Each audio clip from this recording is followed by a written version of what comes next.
અમારી રેતાળ ભૂમિ છે, પણ અમારી રેતાળ ભૂમિ છે.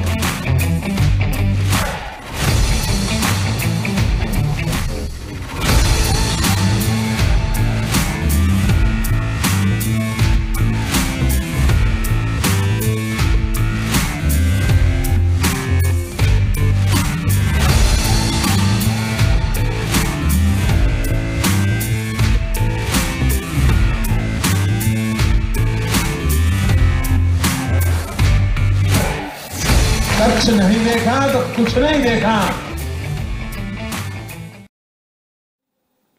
નમસ્કાર મિત્રો, આપ જોઈ રહ્યા છો કમલ અને હું છું જીગર. વડાપ્રધાન નરેન્દ્ર મોદી 2 દિવસના ગુજરાતના પ્રવાસે છે. તેમણે ગઈકાલે અમદાવાદ ખાતે રિવરફ્રન્ટ પર ખાદી ઉત્સવમાં હાજરી આપી. અમદાવાદની શાનમાં નવું નજરાણું ઉમેરતા અટલ ફ્રૂટ બ્રિજનું લોકાર્પણ પણ કર્યું. વડાપ્રધાન મોદીએ ફૂટવે બ્રિજને લોકો માટે ખુલ્લો મૂક્યો. આની સાથે જ લોકોની આતુરતાનો અંત પણ ગઈકાલે આવી ચૂક્યો છે. ઉપરાંત તેમણે ખાદી ગ્રામ ઉદ્યોગનું પણ લોકાર્પણ કર્યું. આજે વડાપ્રધાનને ભુજમાં રોડ શો કર્યો અને સ્મૃતિવન સહિત વિકાસના કાર્યોની ભેટ આપી.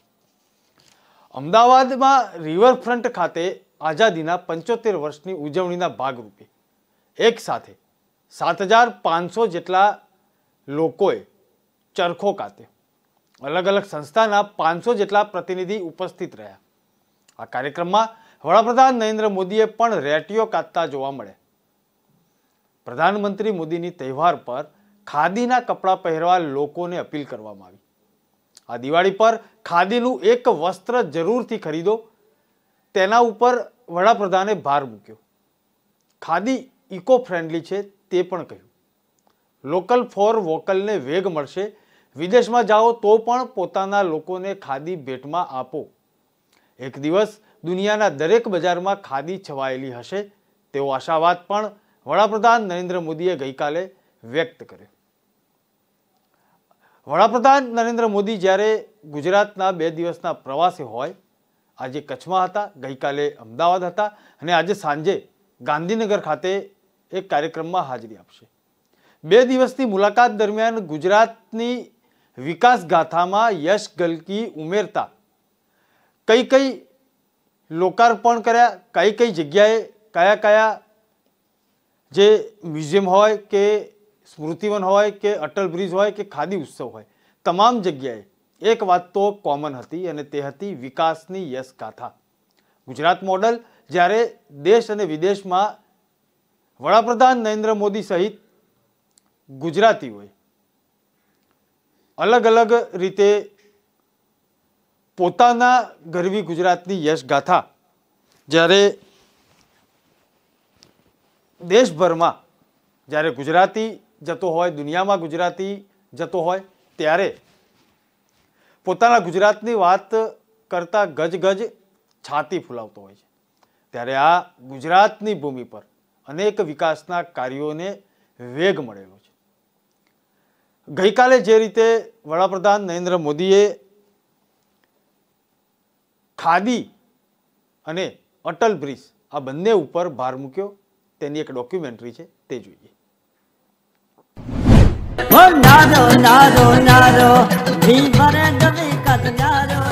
એક ભગીરથ સંકલ્પ કચ્છના ગામે ગામ સુધી નર્મદાના નીર પહોંચાડવાનો, કચ્છના દરેક ખેતરો સુધી પાણી પહોંચાડવાનો.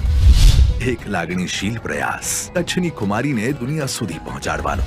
એક યાદગાર સ્મારક બાળકોની વીરતા, એમની શહાદતનું.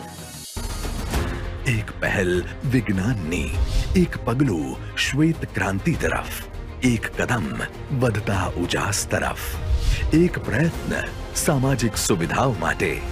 ફરી એકવાર વડાપ્રધાન શ્રી નરેન્દ્રભાઈ મોદી આવી રહ્યા છે કચ્છ માટે વિકાસની નવી સોગાતો સાથે. ગુજરાતના મુખ્યમંત્રી શ્રી ભૂપેન્દ્રભાઈ પટેલની વિશેષ ઉપસ્થિતિમાં ₹3200 કરોડથી વધુના કામોના લોકાર્પણ અને ₹1500 કરોડથી વધુના કામોના ખાતમુહૂર્ત દ્વારા ભુજની ધરતી પરથી ગુજરાતને મળશે ₹4700 કરોડથી વધુના વિકાસ કાર્યોની ભેટ. તારીખ 28 ઓગસ્ટ 2022 રવિવારના રોજ ફરી એકવાર ગુજરાતના વિકાસનું કેન્દ્ર બિંદુ કચ્છ બનશે. ગુજરાતની પ્રગતિનું દિશા દર્શક. જય જય ગરવી ગુજરાત.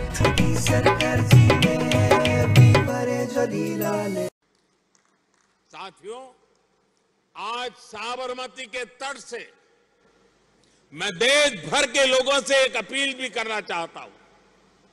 आने वाले त्योहारों में इस बार खादी ग्रामोद्योग में बना उत्पाद ही उपहार में दें. आपके पास घर में भी अलग अलग तरह के फैब्रिक से बने कपड़े हो सकते हैं, लेकिन उसमें आप थोड़ी जगह खादी को भी जरा दे देंगे तो वोकल फॉर लोकल अभियान को और गति मिलेगी. किसी गरीब के जीवन को सुधारने में मदद होगी. आप में से जो भी विदेश में रह रहे हैं, अपने किसी रिश्तेदार या मित्र के पास जा रहा हो तो वो भी गिफ्ट के तौर पर खादी का एक प्रोडक्ट साथ ले जाएं. इससे खादी को तो बढ़ावा मिलेगा ही, साथ ही दूसरे देश के नागरिकों में खादी को लेकर जागरूकता भी आएगी. आजादी के 75 वर्ष पूरे होने के उपलक्ष्य में 7,500 बहनों बेटियों ने एक साथ चरखे पर सूत काटकर नया इतिहास रच दिया है.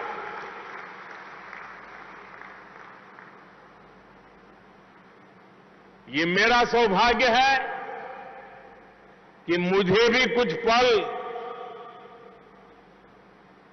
चरखे पर हाथ आजमाने का, सूत काटने का सौभाग्य मिला.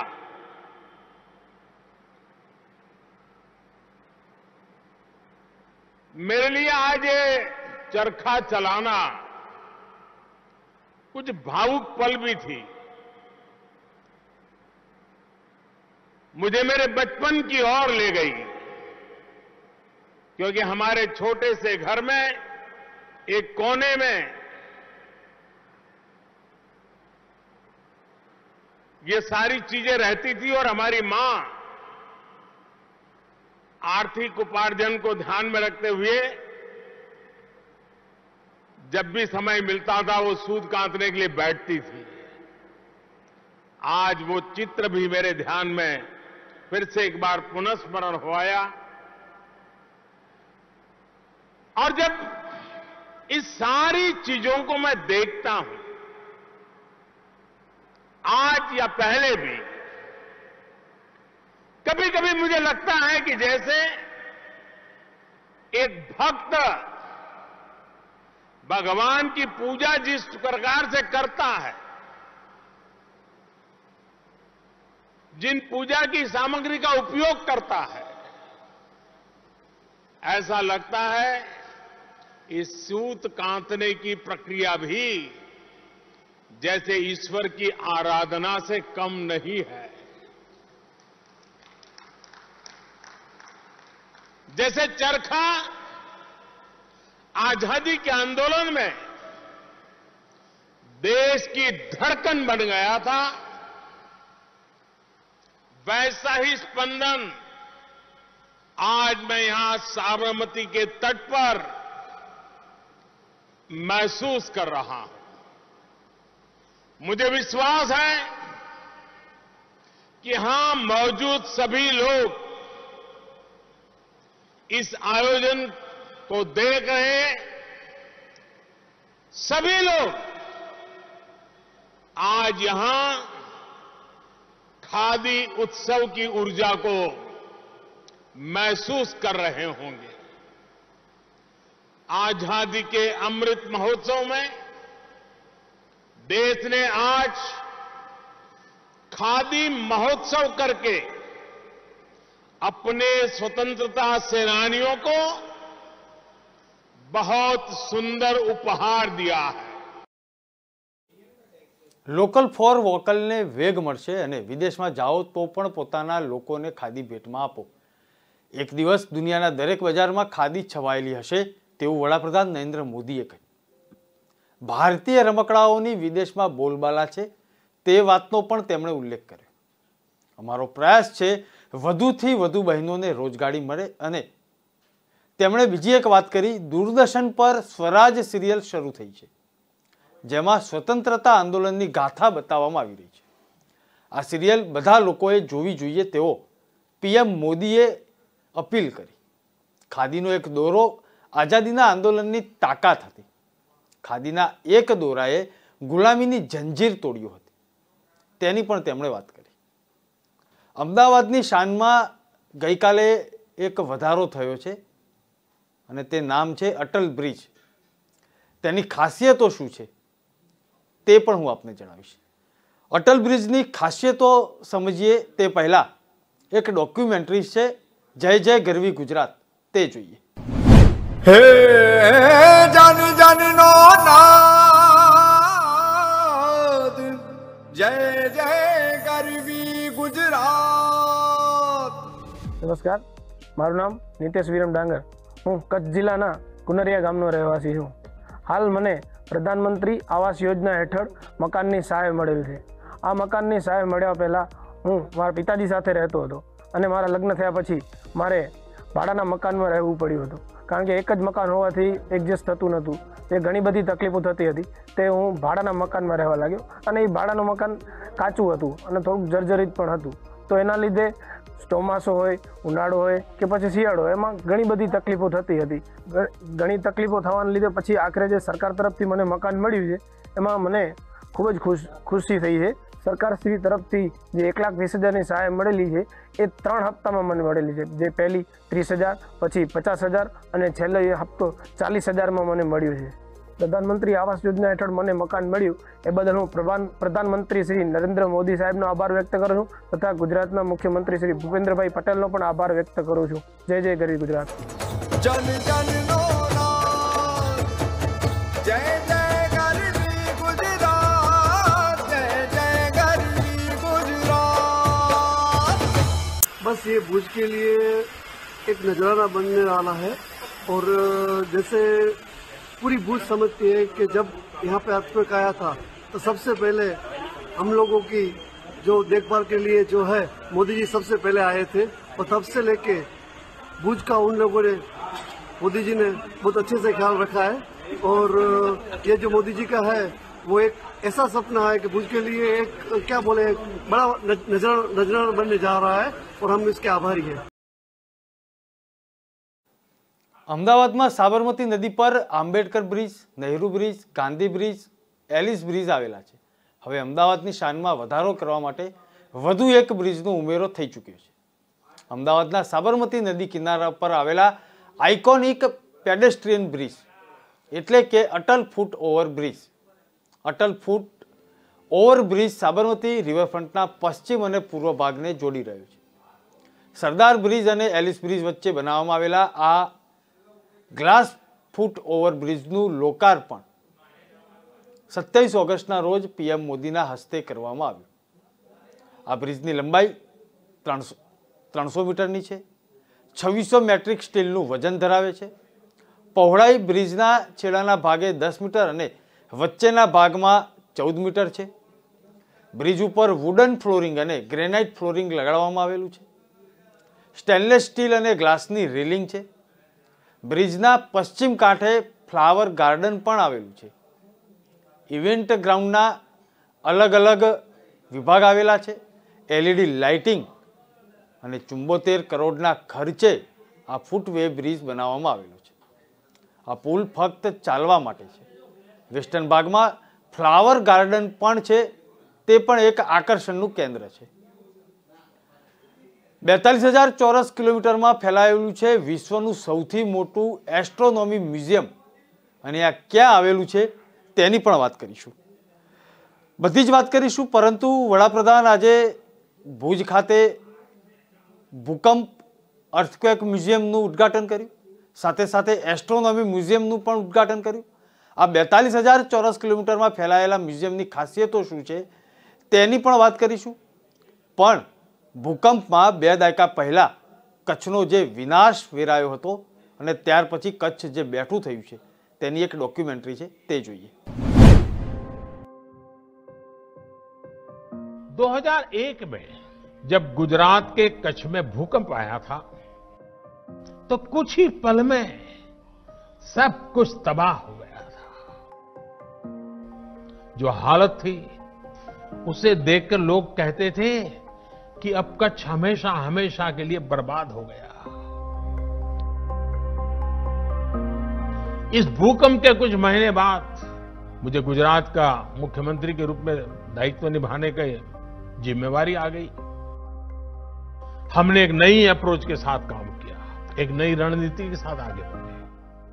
हमने सिर्फ इमारतें ही फिर से नहीं बनाई, बल्कि ये प्रण लिया कि कच्छ को विकास की नई ऊंचाई पर पहुंचाएंगे.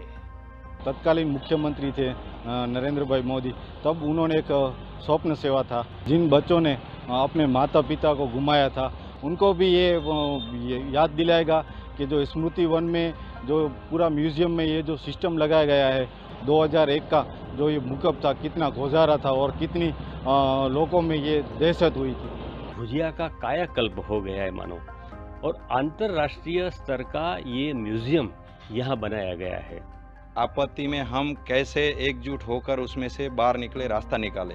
हमको तो बहुत गर्व हो रहा है कि हमारे गुजराती वड़ा प्रधान है और कच्छ के लिए इतना खूब बहुत चिंता करते हैं.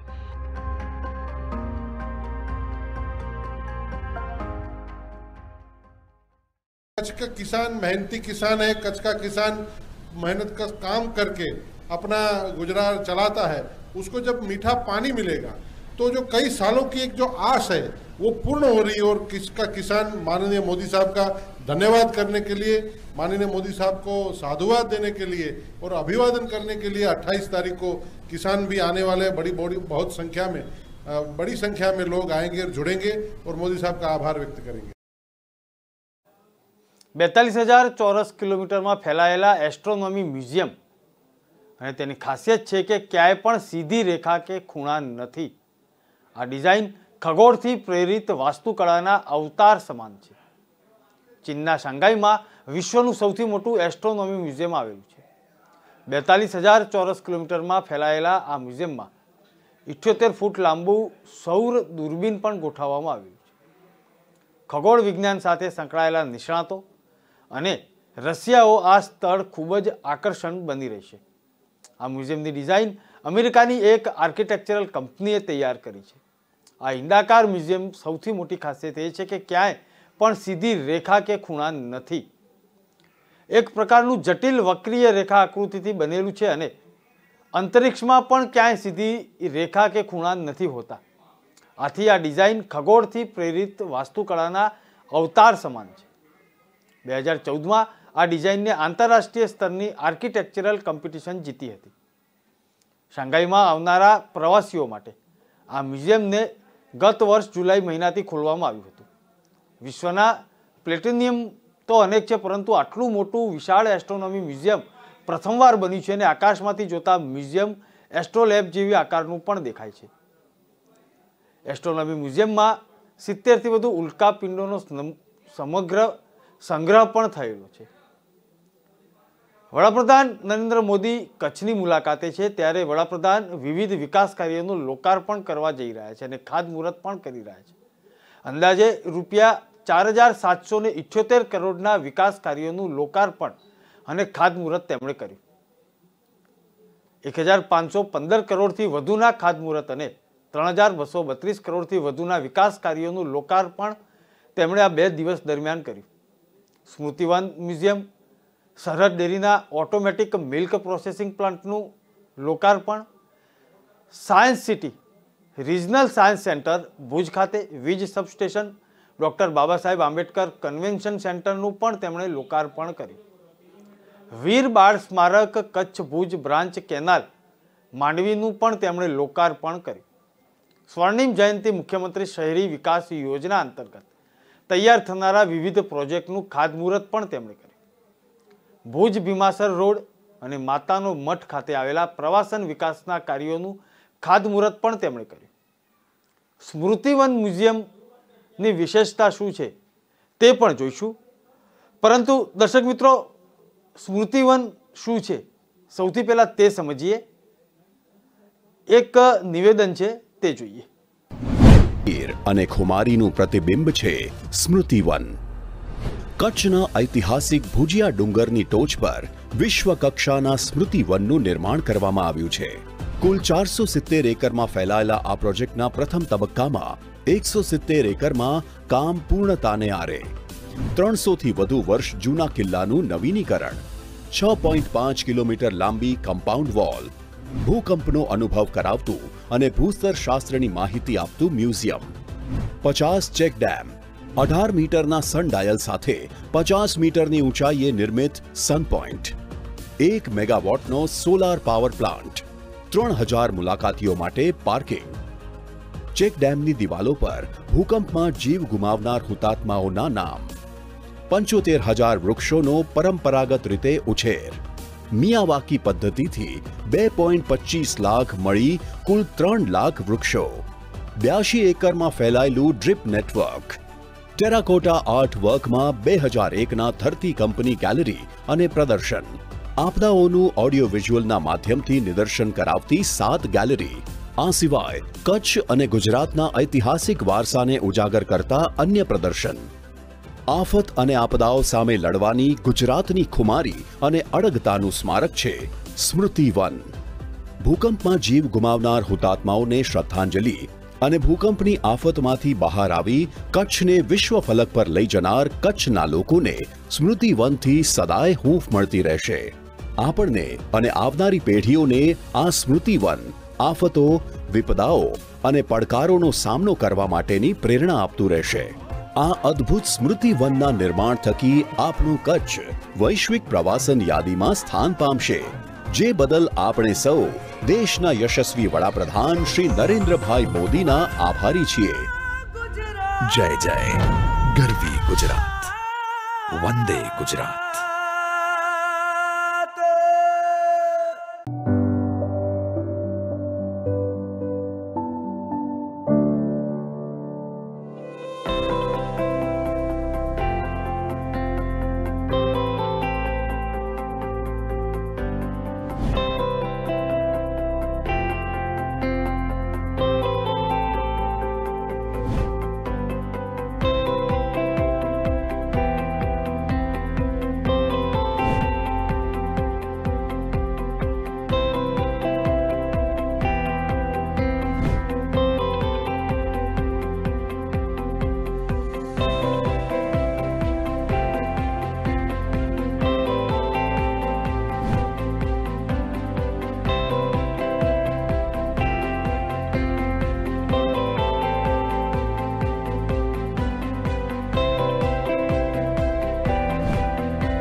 नाम बता दीजिए। संजय साहब। संजय जी, जिस तरीके से स्मृतिवन बना है, एक प्राइड का इशू है, भुज में जो लोग क्या कहते हैं भूकंप में मारे गए थे, तो किस तरीके से इसको आप देखते हैं?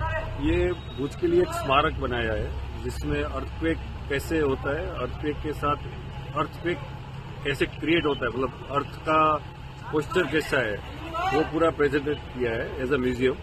और पर्टिकुलर ये भुजिया डूंगर के पास है, तो भुजिया की तड़ेटी में है, तो पूरा भुजिया का जो शेषनाग है उसका स्वरूप लेके भी यहाँ वर्कआउट किया हुआ है। यहाँ का जो लोकल स्टोन है कच्छ का, वो यूज करके एक स्टेप वाइज एक मोन्यूमेंट बनाया है कि जो एक्सपायर हो गया उसके में उनकी याद में एक स्मारक के हिसाब से पूरा बनाया गया है। सर, किस तरह से प्राइड की अगर खास तौर पे बात करें भुज और आसपास के लोग जो हैं, क्योंकि ये मोदी जी का ड्रीम प्रोजेक्ट था कि एक तो भुज का पुनर्निर्माण कराया जाए और खास तरह यहाँ के जो लोग हैं, जो जिन लोगों की मौत हुई, उनको भी याद किया जाए। प्राइड इसीलिए है कि अर्थक्वेक कैसे होता है और इसके प्लेट जो अर्थक्वेक में जो प्लेट का जो मूवमेंट होता है वो कैसे होता है, लोगों को पता चले और इसकी मतलब इंटेंसिटी कितनी है, क्या है, वो सब ये म्यूजियम में दिखाया गया है। तो प्राइड इसीलिए है कि जो हो गया इसके बाद पुनर्जन्म कैसे होता है वो यहाँ दिखाया गया है, और लोगों को एक यहाँ अर्थक्वेक कैसे होता है उसका भी एक सैंपल बनाया गया है कि जहाँ लोगों को पता चले अर्थक्वेक कैसे आता है, क्या आता है। जो लोगों को पता नहीं अर्थक्वेक का, तो उसको एक सैंपल के रूप में यहाँ बताया गया है। इट्स अ नाइस म्यूजियम जिससे लोगों को एक प्राइड हो, और ये बिल्डिंग ऐसा बनाया है वो एक खुद एक प्राइड है। આજે જે સ્મૃતિવનનું લોકાર્પણ થયું તેની પણ ખાસ વિશેષતાઓ છે. ભૂકંપ બાદના વિકાસ અને કચ્છની ખુમારીને સમર્પિત સ્મૃતિવન છે. ભુજના ભુજિયો ડુંગર ઉપર 470 એકર વિસ્તારમાં પ્રોજેક્ટ નિર્માણ પામ્યું છે. પ્રથમ તબક્કામાં 170 એકર વિસ્તારને વિકસિત કરવામાં આવ્યો છે. પ્રથમ તબક્કાના ઘટકોમાં 50 ચેકડેમોનું નિર્માણ થયું છે. ચેકડેમ પર કુલ 12,932 પીડિત નાગરિકોના નામની તકતી લગાવવામાં આવેલી છે.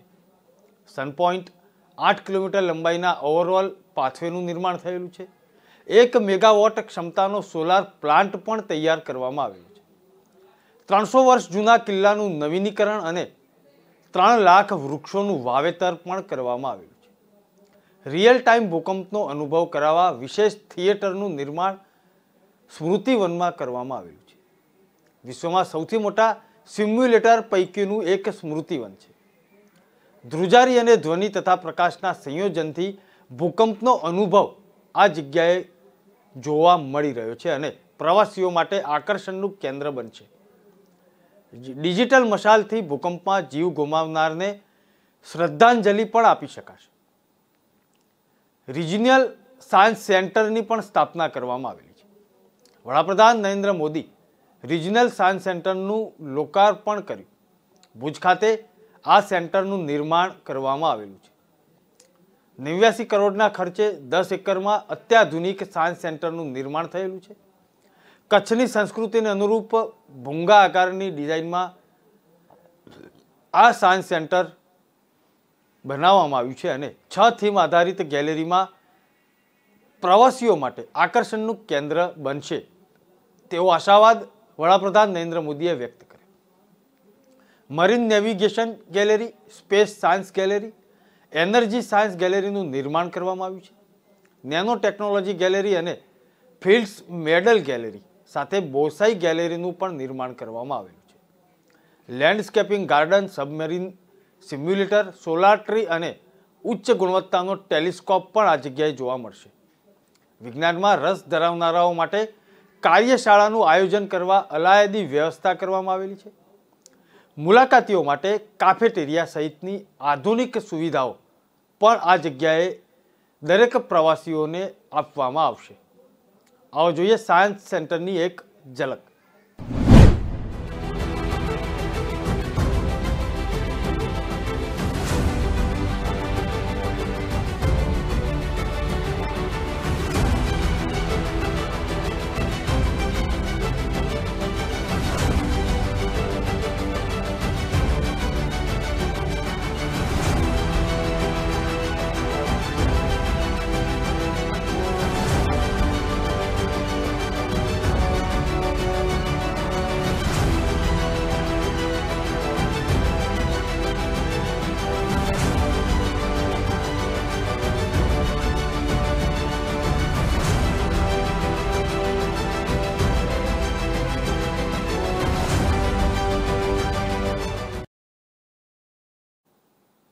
વડાપ્રધાન નરેન્દ્ર મોદી કચ્છના અંજારમાં વીર બાળક સ્મારકનું પણ આજે લોકાર્પણ કર્યું.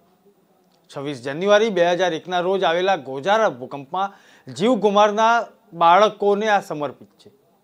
અંજાર શહેરમાં શાળાના 185 બાળકો અને 20 શિક્ષકોનું રેલી દરમિયાન ભૂકંપમાં જીવ ગુમાવ્યા હતા. ગોઝારી ઘટનામાં જીવ ગુમાવેલા માસૂમોની યાદમાં સ્મારકનું નિર્માણ કરવામાં આવેલું. અંદાજે 17 કરોડના ખર્ચે વીર બાળ સ્મારકનું નિર્માણ કરવામાં આવેલું છે. દિવંગત બાળકોને સમર્પિત આ મ્યુઝિયમનું 5 વિભાગમાં નિર્માણ કરવામાં આવ્યું છે. પ્રથમ વિભાગમાં દિવંગતોની તસવીરો અને ભૂતકાળના સ્મરણો ત્યાં આગળ તાજા થઈ રહ્યા છે. મ્યુઝિયમમાં દિવંગત બાળકોની તસવીરો સાથે સ્મૃતિ ચિહ્નો પણ મૂકવામાં આવેલા છે. ભૂકંપનો લાઈવ અનુભવ કરાવતું સિમ્યુલેટર પણ ત્યાં આગળ છે. જ્ઞાન વિજ્ઞાન ગેલેરીમાં ભૂકંપ આવવાની પ્રક્રિયા, વિજ્ઞાન અને વૈજ્ઞાનિક માહિતી ત્યાં આગળ મળી રહેશે। મેમોરિયલની દિવાલ પર ભોગ બનેલા માસૂમ બાળકો અને શિક્ષકોના નામ પણ લખવામાં આવેલા છે। શ્રદ્ધાંજલિ આપવા ડિજિટલ મશાલ જે સમગ્ર અંજાર શહેરમાં દેખાઈ રહી છે। લોકાર્પણ પ્રસંગે દિવંગતોના પરિવારોના 100 સભ્યોને આમંત્રણ પણ આપવામાં આવ્યું હતું। આ એક ગોજારી ઘટના 2001 26 જાન્યુઆરીના રોજ બની હતી। 26 જાન્યુઆરીનો દિવસ હતો। આ જે ઘટના હતી તેમાં 185 જે બાળકો જે છે તે અને શાળાના 20 જેટલા શિક્ષકો અંજાર શહેરમાં વહેલી સવારે જે ભારત વર્ષની અંદર 26 જાન્યુઆરી હોય કે 15 ઓગસ્ટ હોય, સવારે પ્રભાત ફેરીમાં ભારતની આઝાદીના જે ગુણગાન ગવાતા ગીતો હોય, તેમના નારા હોય અને 26 જાન્યુઆરીની ઉજવણીમાં વ્યસ્ત હતા। એક સવારે રેલી નીકળી હતી। 26 જાન્યુઆરી અંતર્ગત તેનું આયોજન થયેલું હતું। ભૂકંપ આવ્યો વહેલી સવારે। સમગ્ર ગુજરાતમાં તેના આંચકા લગભગ અનુભવવામાં આવ્યા હતા। કચ્છથી લઈને અમદાવાદ સુધી જે વિનાશ વેરાયો હતો તેના સાક્ષી હું, તમે, આખું ગુજરાત, આખો દેશ અને દુનિયા છે। આ બાળકો ગલીઓની અંદર મકાનો પડી ગયા તેની અંદર દટાઈ ગયા હતા। આવો જોઈએ જે ભૂકંપના વિનાશથી લઈને વિકાસ સુધીની ડોક્યુમેન્ટરી। ने अपनी आंखों के सामने कच्छ भूकंप के वो दिन देखे, सब कुछ ध्वस्त हो गया था। ऐसा लगता था मानो कच्छ मौत की चादर ओढ़कर सो गया। उस परिस्थिति में कोई सोच भी नहीं सकता था कि कभी हालत बदल पाएंगे, लेकिन देखते ही देखते कच्छ उठ खड़ा हुआ, कच्छ चल पड़ा, कच्छ बढ़ चला।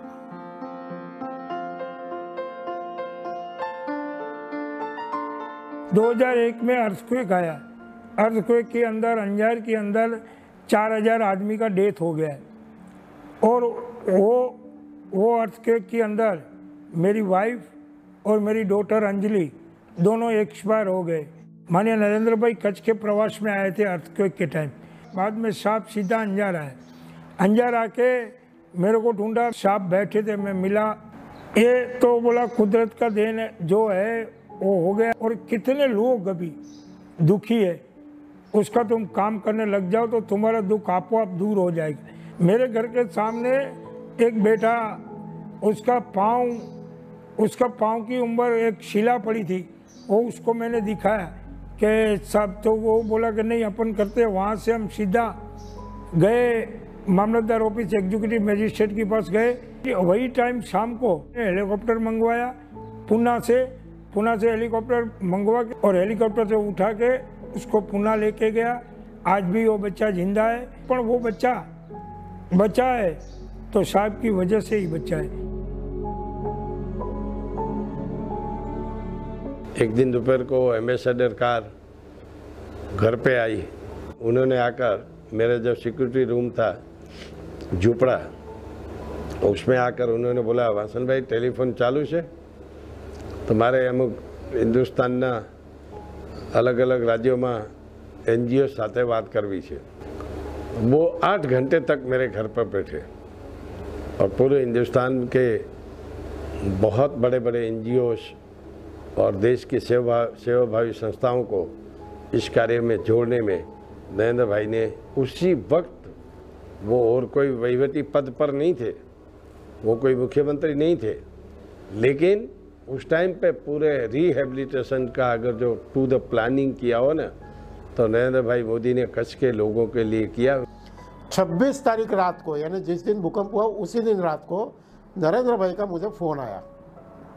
तो उन्होंने कहा कि कच्छ में, गुजरात में ऐसे कोई बड़ा भूकंप हुआ है। तो उनका संबंध काफ़ी अच्छा था। नस्लीवाड़ी आप सबको पता होगा कि बॉम्बे डाइंग के मालिक है। तो उन्होंने कहा कि मुझे क्या करना है आप बताइए। तो नरेंद्र भाई बोले कि मुझे बिस्किट चाहिए गुजरात के लिए। उन्होंने कहा कि कितने दूं बिस्किट? नरेंद्र भाई ने कहा 10 लाख। बोले 10 लाख क्या? तो उससे उन्होंने कहा कि 10 लाख कार्टून। फिर उन्होंने ये कहा कि ठीक है, मेरा पूरा गोडाउन आपका है।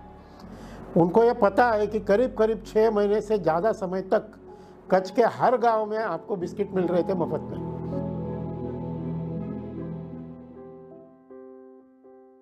नरेंद्र भाई ने पहली बार राज्य के मुख्यमंत्री के रूप में आए तो उनके लिए सबसे पहला चैलेंज था जो अर्थक्वेक हुआ था 2001 का, उसका रिहेबिलिटेशन वर्क वो बहुत मंद गति से चल रहा था। तो उन्होंने आते ही प्रायोरिटी में वो काम लिया और सबसे पहले नरेंद्र भाई ने जो भी NGOs वॉलंटरी ऑर्गेनाइजेशन जो भी जुड़ी हुई थी उसके साथ रिहेबिलिटेशन वर्क में, उसका एक कार्यक्रम रखा गांधीनगर में। वो गुजराती में बोले, आओ आफत ने अवसर में पलटिए। मीन्स आफत जो भी है, नेचुरल कैलामिटीज़ है, उसको हम अवसर के रूप में देखें और फिर से एक नया गुजरात का निर्माण करें। हमारा कच्छ बिना पानी तलसता रहता था हमेशा के लिए। नरेंद्र भाई जैसे ही मुख्यमंत्री बने तो 800 किलोमीटर की पाइपलाइन बिछाकर और नारायण सरोवर तक ड्रिंकिंग वाटर, पीने का पानी का प्रावधान किया। आदरणीय नरेंद्र भाई ने एक सुझाव दिया कि इस कच्छ को खड़ा करने के लिए अपने को 5 साल टैक्स हॉलीडे देना चाहिए। और नरेंद्र भाई ने 5 साल तक कच्छ को इंडस्ट्री आने वाली जो थी, उद्योग आने वाले थे, उनको 5 साल टैक्स हॉलीडे दिलवाया।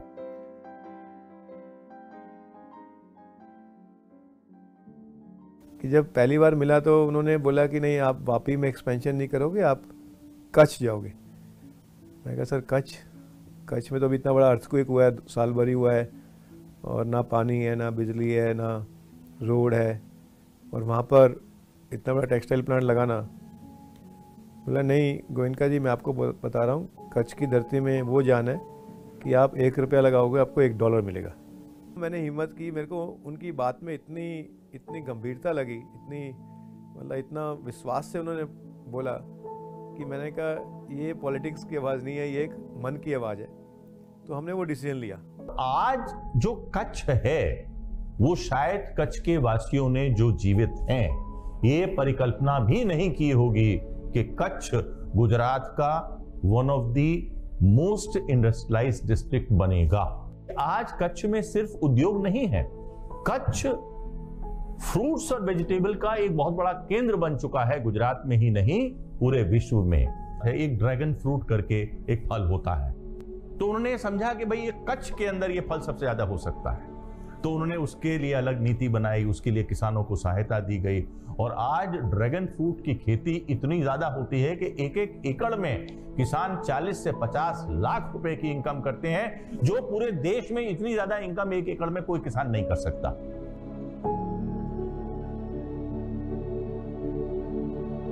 तो 1988 में हम लोग कच्छ गए थे, बन्नी विस्तार में। तो ये जो व्हाइट रण की बात है वो हम उस समय ही, इन्होंने व्हाइट रण में हम लोगों को ले गए थे और उस समय ही माननीय नरेंद्र भाई ने हम लोगों को बातों बातों में बताया था कि ये दुनिया की अजायबी है, ये पूरी दुनिया को बताना चाहिए। ये बात उस समय उन्होंने की थी। पूरी की पूरी कच्छ की इकोनॉमी चेंज हुई, not only change, it has been 10 times more in Kutch district. Transportation, hotel industry, खाना पीना, ये सब, और रोजगार। और मैंने एक बार बोला कि साहब मार्केटिंग में, तो अमिताभ बच्चन को बुलाया तो कुछ कहा नहीं, स्वयं वो बोल दिया यार कच्छ नहीं देखा तो कुछ नहीं देखा। It was spread like anything in the world. Narendra भाई को जब राष्ट्रीय लेवल पे चुनाव प्रचार की जिम्मेदारी दी गई थी, शायद उनके बाद वो पूरे देश में सभाएं कर रहे थे। उसके बिल्कुल दूसरे दिन सुबह 7 साढ़े 7 के बीच में मेरे घर पे लैंडलाइन पर एक फ़ोन आता है और नरेंद्र भाई खुद बोलते हैं और मेरे को बता रहे हैं कि पंकज जरा देख ले, रणोत्सव में अभी जो रणोत्सव चल रहा है उसमें खाना ठीक नहीं है, ऐसी जानकारी मेरे पास आई है, उसमें क्या सत्य है, और मेरे को 1-2 दिन में रिपोर्ट कर।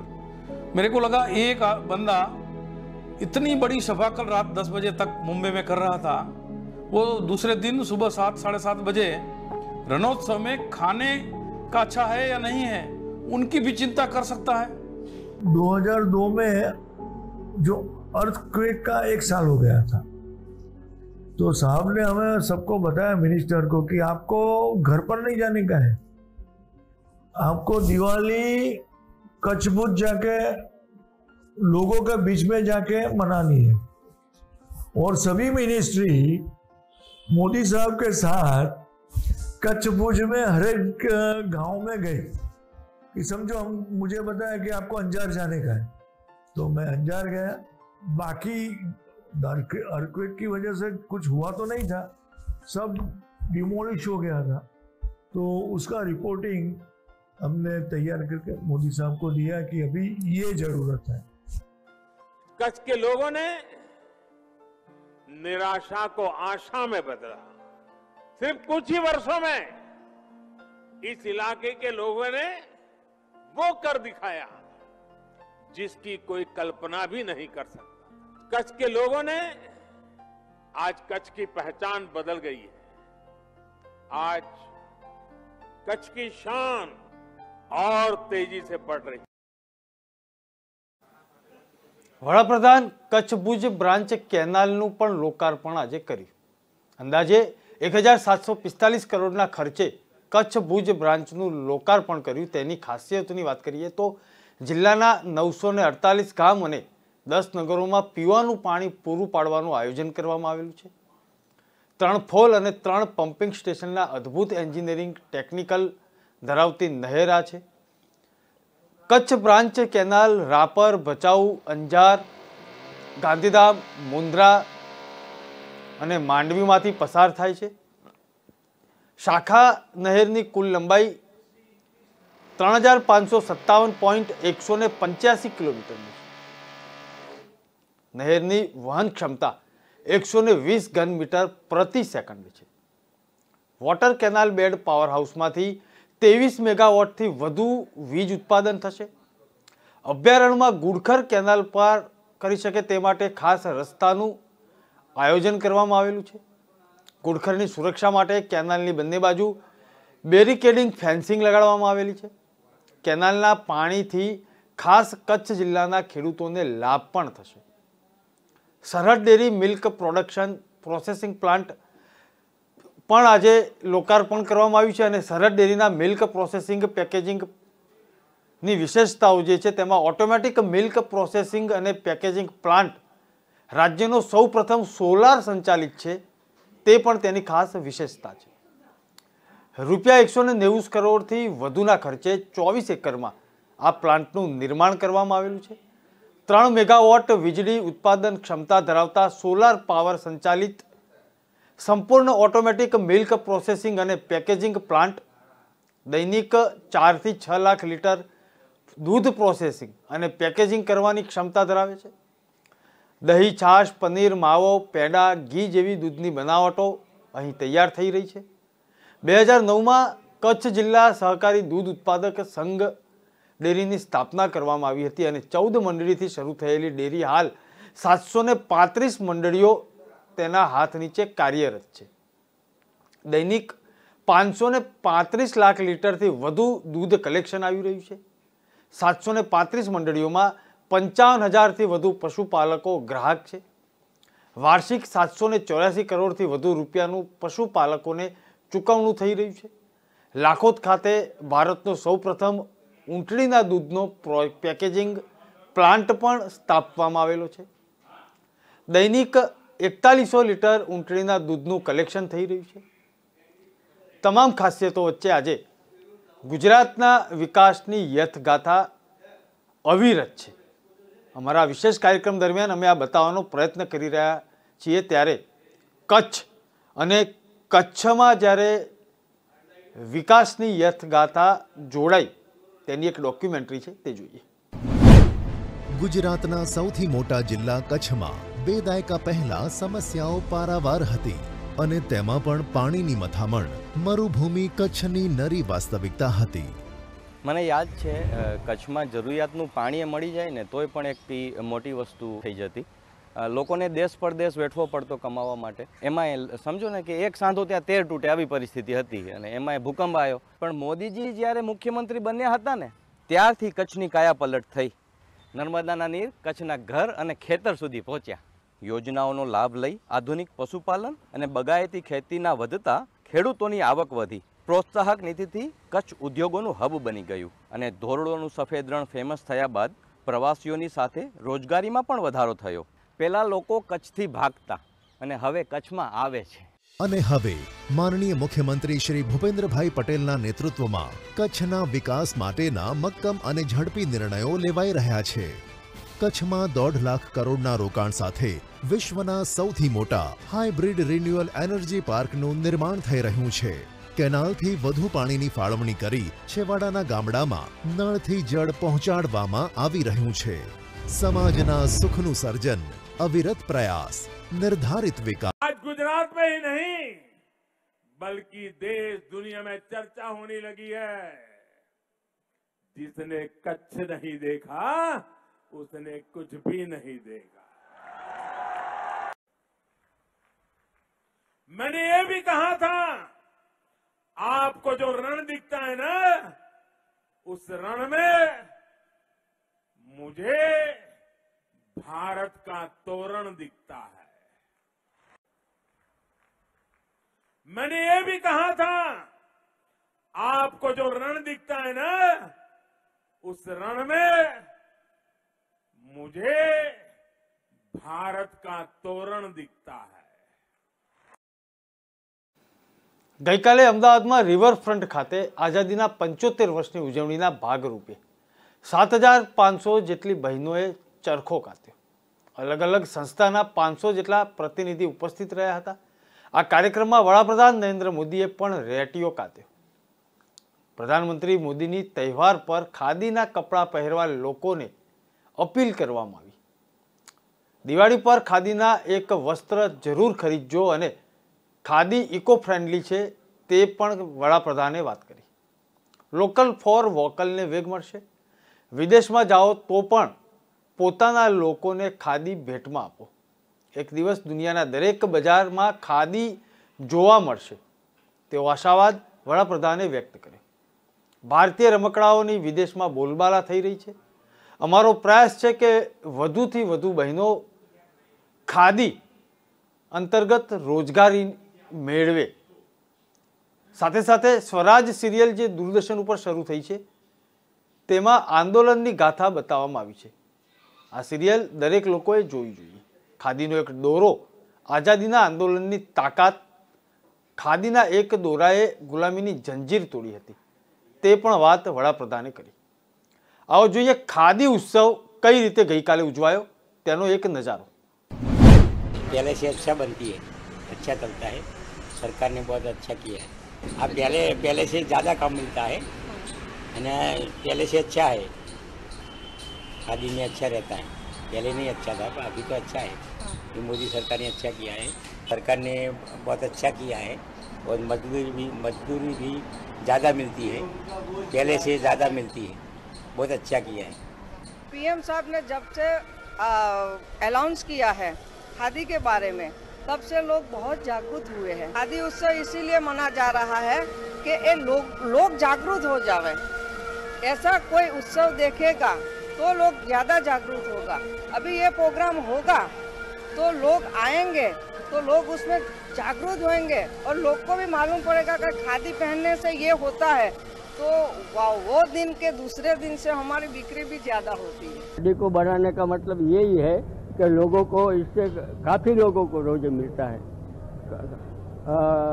बुनने वाले को, धागा बनाने वाले को और कपड़ा धोने वाले को सबको इसमें से रोज़ी मिलता है. कलर करने वाले को इसलिए खादी पहनना बहुत ज़रूरी. खादी का हमारा बढ़ावा जितना हो उतना अच्छा है.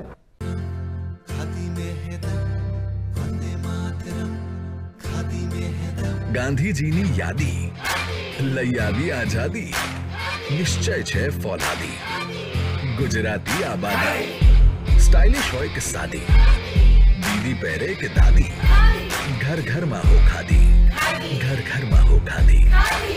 मैं अपने वो दिन भी याद करता हूँ दोस्तों। साल 2014 के पहले 20 वर्षों में जितने रुपए की खादी की बिक्री हुई थी, उससे ज्यादा की खादी पिछले 6 साल में बिक्री हो चुकी है। एकतानी निशानी, स्वदेशीनी तैयारी, तिरंगानी पहचान, भारतनी छे शान। आपे रोजगारी, दुनिया पण मांगे, स्किन माटे बहु सारी, सुंदर मजानी प्यारी, गांधीजीनी यादी, घर घर में हो खादी, घर घर में हो khadi. Khadi for fashion, khadi for nation. मैं ये तो नहीं कहूंगा कि आज के युग में हर कोई व्यक्ति खादीधारी बन जाता, लेकिन घर में 50 प्रकार की डिजाइनें होती है, 50 प्रकार के फैब्रिक होते हैं। एक फैब्रिक खादी भी हो।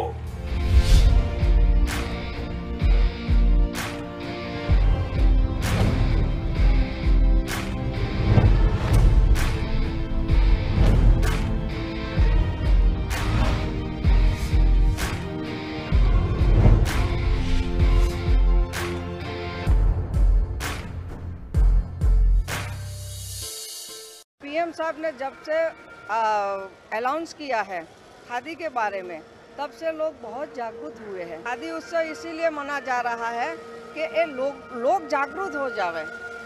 ऐसा कोई उत्सव देखेगा तो लोग ज़्यादा जागरूक होगा, इसीलिए पीएम ऐसे ऐसे प्रोग्राम बनाते हैं, और ऐसे प्रोग्राम बनाने से हमारी बिक्री भी ज़्यादा होती है और लोग भी जागरूक होते हैं। खादी के 75 साल के बाद पहली बार जब देश आजादी का अमृत महोत्सव मना रहा है, इस वर्ष खादी का कारोबार 1 लाख करोड़ रुपयों को पार कर गया। पहली बार हुआ। कितने गरीब विधवा माताओं को रोजी रोटी मिली होगी। तो पिछले 8 साल में खादी के उत्पादन में जो लगभग 250% की वृद्धि हुई है। और आप दायरा देखिए दोस्तों, मैं जिस मिजाज से स्टार्टअप की बात करता हूँ, उसी मिजाज से खादी की भी बात करता हूँ। झंडे की बिक्री अच्छी हुई। मोदी साहब ने, प्रधानमंत्री जी ने कहा था कि हर घर में झंडा होना चाहिए, इसलिए झंडे की तो बिक्री काफी हुई मैडम। डिमांड उसकी इतनी बढ़ गई थी कि रोज हजारों लोग आते थे और झंडे ले जाते थे। इतनी है खादी की। Our forefathers used to wear the khadi, but now again the trend has come in our self also, because it's comfortable, it's cool, and also it's handmade. मैं बहुत खुश हूँ कि हमारे पीएम उसको प्रमोट कर रहे हैं, and whatever he is doing, getting our tradition and culture for the new generation, that initiative that he is taking, हम बहुत खुश हैं। जब से वो प्रधानमंत्री बने हैं, उन्होंने खुद खादी को एक मिशन के तौर पे लिया है, और उसकी वजह से आज पूरे भारत में ना कोई बूढ़े लोग, लेकिन जो नए यंगस्टर है वो भी खादी को आज अपनाने लगे हैं, और बहुत बिक्री, मतलब उनके आने के बाद खादी को लोग समझने लगे हैं और खादी को अपनाने लगे। मेक इन इंडिया, आत्मनिर्भर भारत और आत्मनिर्भर महिला, वो दिशा के अंदर देश के वड़ा प्रधान आज खादी को भी ले जा रहे हैं। और खादी मात्र गुजरात की पहचान नहीं, पूरे देश की पहचान नहीं, मगर पूरे विश्व के अंदर यानी कहा जाए तो देश के वड़ा प्रधान खादी के ब्रांड एम्बेसडर है। तो भी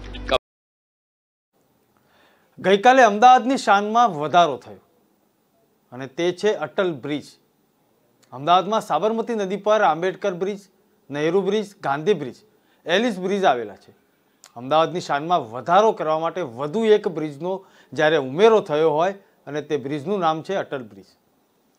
સાબરમતી નદી કિનારા પર આવેલા આ આઇકોનિક પેડેસ્ટ્રીયન બ્રિજ એટલે કે અટલ ફૂટ ઓવરબ્રિજ, અને આ બ્રિજની ખાસિયત છે પશ્ચિમ અને પૂર્વ ભાગને જોડી રહ્યો છે। સરદાર અને એલિસ બ્રિજ વચ્ચે બનાવવામાં આવેલો છે। ગ્લાસ ફૂટ ઓવરબ્રિજનું લોકાર્પણ થઈ ચૂકેલું છે। આ બ્રિજની લંબાઈ 300 મીટર છે, 2600 મેટ્રિક સ્ટીલનું વજન છે। પહોળાઈ બ્રિજના છેવાડાના ભાગે 10 મીટર અને વચ્ચેના ભાગમાં 14 મીટર છે। બ્રિજ ઉપર વુડન ફ્લોરિંગ અને ગ્રેનાઇટ ફ્લોરિંગ લગાડવામાં આવેલું છે। સ્ટેનલેસ સ્ટીલ અને ગ્લાસની રેલિંગ લગાડવામાં આવેલી છે। બ્રિજના પશ્ચિમ કાંઠે ફ્લાવર ગાર્ડન પણ આવેલું છે। આ બધી જ વિશેષતાઓ હોય અને ગઈકાલે જ્યારે આ બ્રિજ ખુલ્લો મૂકવામાં આવ્યો વડાપ્રધાન નરેન્દ્ર મોદીના હસ્તે, ત્યારે આજથી જ અમદાવાદ સહિત ગુજરાતભરના ટુરિસ્ટ આ બ્રિજ જોવા માટે ઉમટી પડ્યા છે. આવો જોઈએ તે બ્રિજનો ભવ્ય નજારો.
વડાપ્રધાન નરેન્દ્ર મોદી 2 દિવસના ગુજરાતના પ્રવાસે છે. ગઈકાલે અમદાવાદ હતા, આજે ભુજ અને સાંજે ગાંધીનગર ખાતે અલગ અલગ કાર્યક્રમોમાં તેમણે હાજરી પણ આપી.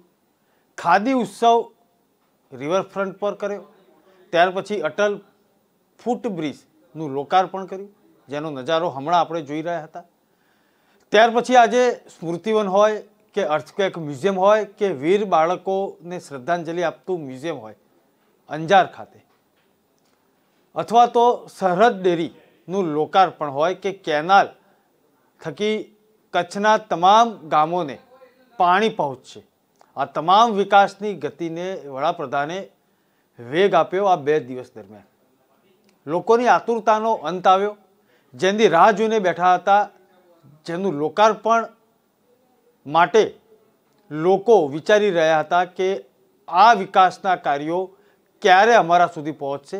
તે આતુરતાનો પણ અંત આવી ચૂક્યો છે અને વડાપ્રધાન નરેન્દ્ર મોદીએ 2 દિવસ દરમિયાન અનેક વિકાસના કાર્યોની ભેટ આપી છે. આવો જોઈએ એક ડોક્યુમેન્ટરી ખાદીથી કચ્છ સુખીની, જે તેમની એક પ્રવાસ હતો તેની એક ઝલક.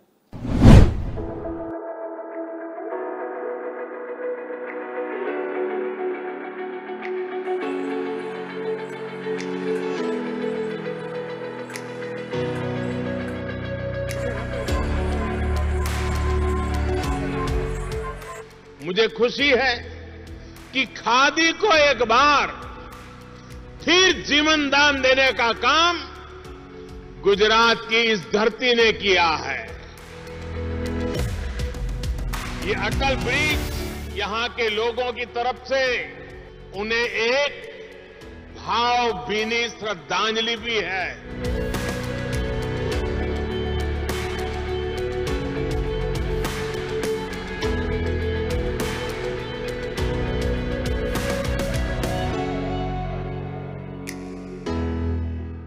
Khadi for nation, khadi for fashion, khadi for transformation.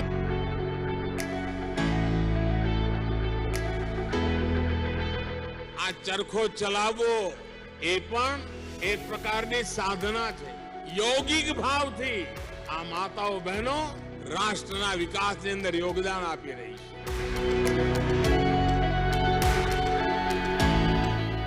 Khadi हमारे इतिहास का, हमारी विरासत का अभिन्न हिस्सा है। जब हम अपनी विरासत पर गर्व करते हैं तो दुनिया भी उसे मान और सम्मान देती है।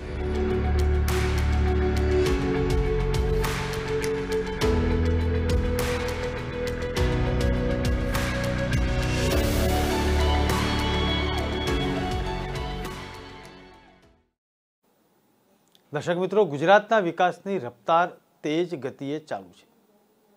ગુજરાત મોડલની ચર્ચા દેશ દુનિયામાં છે। આશા રાખીએ આવનારા સમયમાં ગરવી ગુજરાતની યશગાથા 16 કલાએ ખીલશે। આજના કાર્યક્રમમાં બસ આટલું જ। આવતીકાલે ફરીથી મળીશું। વંદે માતરમ।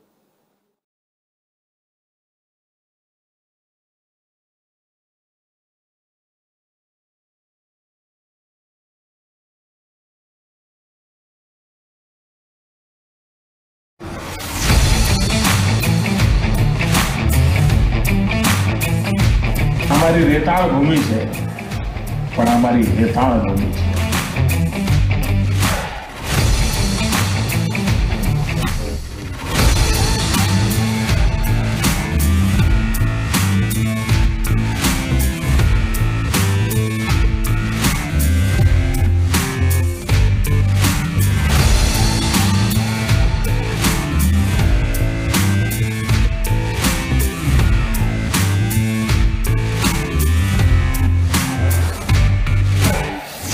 कच्छ नहीं देखा तो कुछ नहीं देखा।